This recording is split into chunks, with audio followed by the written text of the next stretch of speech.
Баршаңызға сәлем. Бүгін қатпарлы нан, яғни қаттаманың рецептімен бөлісемін. Кімде қаттама дұрыс шықпайды, дәл осы рецептпен жасап көруге кеңес беремін. Алдымен ыдысымызға бөлме температурасындағы су құямыз, жылы сүт құямыз, тұз саламыз, 2 ас қасық сұйық май құямыз. Барлығын араластырып, ұнды електен өткізе отыра қосып шығамыз. Қолмен қамыр илейміз.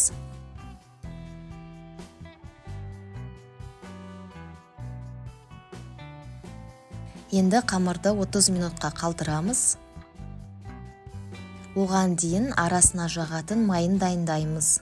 Сары майға сұйық май қосып, араластыра отырып ертіп аламыз.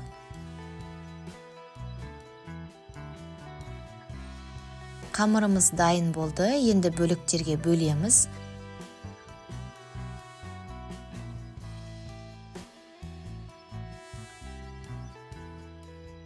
Қолымызбен дөңгелектеп аламыз.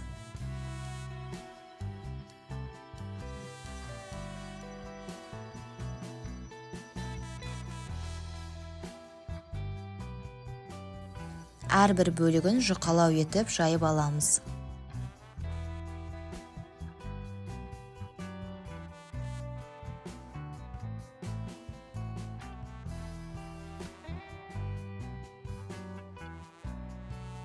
Жайылған қамырға ерген майды салып, барлық шетіне бірдей етіп жағып шығамыз.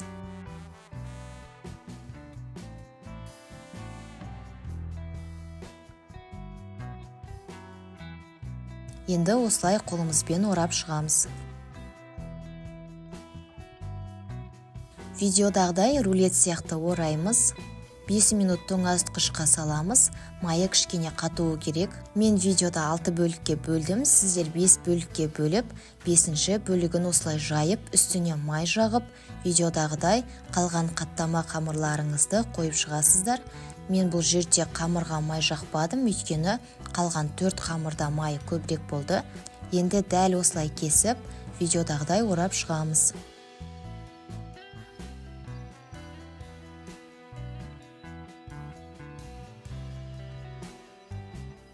Барлық қамырымызды осылай жұқалау етіп жайып шығамыз.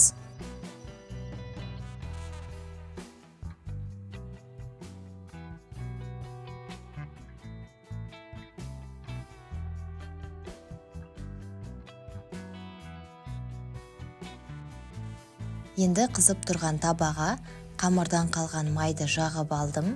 Сары маймен жұмсақ болып піседі. Сіздерде сары май болмаса, сұйық маймен пісіріп алсаңыздар болады.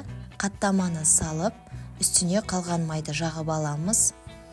Бетін жауып, кішкене төменде отта осылай пісіріп шығамыз. Келесі бетіне аударып, оны да қақпағын жауып, орташа отта пісіреміз. Келесі қаттамаларыңызды да дәл осылай пісіріп шығасыздар.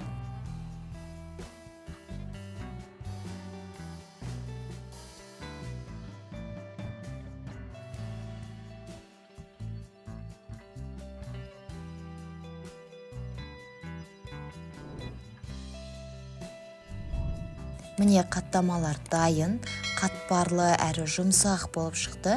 Сіздер де жасап көріңіздер.